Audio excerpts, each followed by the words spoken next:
Right then, so today we're making flatbreads. It's one of the simplest breads. It's been going, people have been making these for thousands of years. Very, very simple recipe. It's just flour, liquid and a little bit of salt. The recipe will be in the description below. We'll show you the quantities we use of each. And we're going to fry them off in a dry frying pan, so it couldn't get much simpler. So first of all, introduce you to the flours. We're going to do two batches here. We're going to do one that's gluten-free and one that's the regular flour that we always use.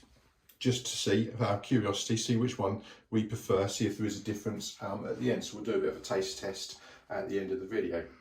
And we're going to do a few more videos like this on flatbreads and other recipes, so be sure to subscribe and tick the notifications. You can keep up to date, see what we're getting up to, and let's get started then. So we'll just do the gluten-free one to begin with. So for every 100 grams of flour, you use 60 grams of liquid. So we're going to go for 200 grams here, so that'll be 120 grams of liquid. So 200, thereabouts. A little bit of salt. Right, so I'm going to use for the liquids just a splash of oil. Keeps the bread nice and elastic. So that was just a little over 10 grams there. And then we've got going to make that up to 120 grams. And careful not to do too much. That's a little bit too little. There we go, perfect. Right then, and then that just comes together. So I'll bring this together, do the same with the other one, and we'll have a look at the results after that. Right then, so we've got the doughs together. The gluten-free took a little bit more liquid, so we've got a bit more oil, a bit more water. I don't know exactly how much, but enough so that it's feeling soft and pliable. It was very crumbly before. There's definitely not much structure there though, so it's going to be difficult to roll out. This one, just normal plain flour. That's just, yeah, as we said in the recipe, that's come together exactly how we know it. So I'm just going to knead this one slightly. I've already kneaded it a bit, but we're basically just trying to bring it so it's coming quite smooth. In fact, it's pretty much done already. So we're just like kneading it out, bringing it back, just stretching the gluten in it. The gluten's what's going to hold it together and give us a nice flat bread. So yes, you can see that's good, that's ready. So it's only plain flour. Bread flour you can knead for longer. Right then, so we're going to have to get these into flatbread sizes. So we need 200 grams of flour. So the plain gluten-free flour is just basically a mix of rice flour, tapioca flour and something else I can't remember now. It's just a normal supermarket one. So 200 grams makes about 4 flatbreads. So the gluten-free one does feel a bit like putty. Let's see how we can roll this out.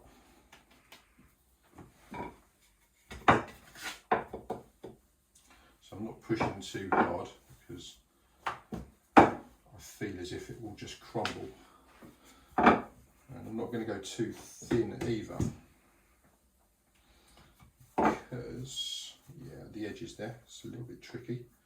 In fact, yeah, that's not great at all, but a bit of practice. Maybe I've tried to go a little bit too thin there. Okay, so that's the gluten-free one. Right then, so the first one split, went a little bit too thin, so I'm just going to roll it again. Feels like it's drying out quite a bit actually. So I'm not going to go too thin at all. Okay, so very difficult to roll out, and this is the regular plain flour. So again, into quarters, you can feel already just cutting it through, it's resisting a whole lot more. Big difference there. Right, and so this, I'll roll it out on gluten-free flour to keep it consistent. So this, you can see as you're rolling it, it's trying to take itself back. The gluten is trying to stretch it back to where it was before you rolled it. Okay, so obviously much easier to deal with, much easier to use, the regular flour. And obviously it's the one that we use in our house, so we're very familiar with it. And you can see how much just like hit it really hard and it's going to be easy. You can stretch it with your fingers, you can do all sorts. Okay, so you can get this one obviously a whole lot thinner. Fair enough. Right then, so next stage we're going to look at cooking these, see how they cook, and then we'll do a comparison at the end, see if there's much difference in taste and flavour. Right then, so let's see how these cook. So it's what we do to cook these. We're doing the gluten-free one first here. We've got a heavy based frying pan, the heavier the better. Full gas, can't get much hotter, and that is very, very hot. So just going to pop this straight in and see how it goes.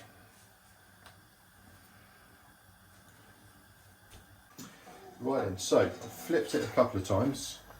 It's cooked pretty well on both sides. There's a bit of puff coming up, so that's good. That's just the water inside. There's no yeast in this recipe, of course, so there's no need to let it rise, no need to let it rest.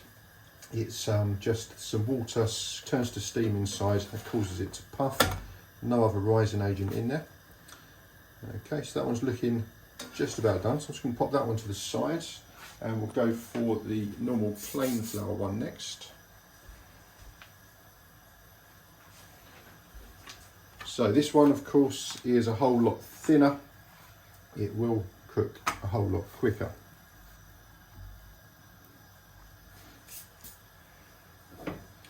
Again, the pan's at full temperature. So we use these as a wrap with various dinners. Makes a nice lunch, good with hummus, those sorts of things. And son also likes these as a pizza base. He then, one of these he'll put some tomato ketchup on, a bit of bacon, a bit of cheese, and pop it under the grill, and it makes a nice easy pizza for his lunch. He loves that. So you see this one's a whole lot thinner, so I'm just going to flip it over. There we go. And the pan is probably a little bit hotter than it was for the gluten-free one. Okay, so that'll come out in a second, and we can then give it a quick taste test to see what we think.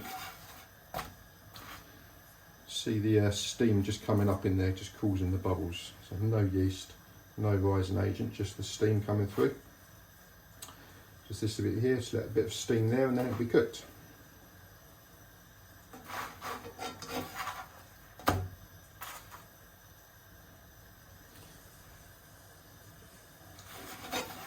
Right then, so just turn the gas off. Right then, so with these, you can build a stack up of them, store them underneath a tea towel if you're building a batch together for a dinner. And as we said, they're easy to reheat and have with other things at a later time. So, don't normally eat them quite this hot. So the gluten-free one. Okay, so it's a bit stodgier on the inside.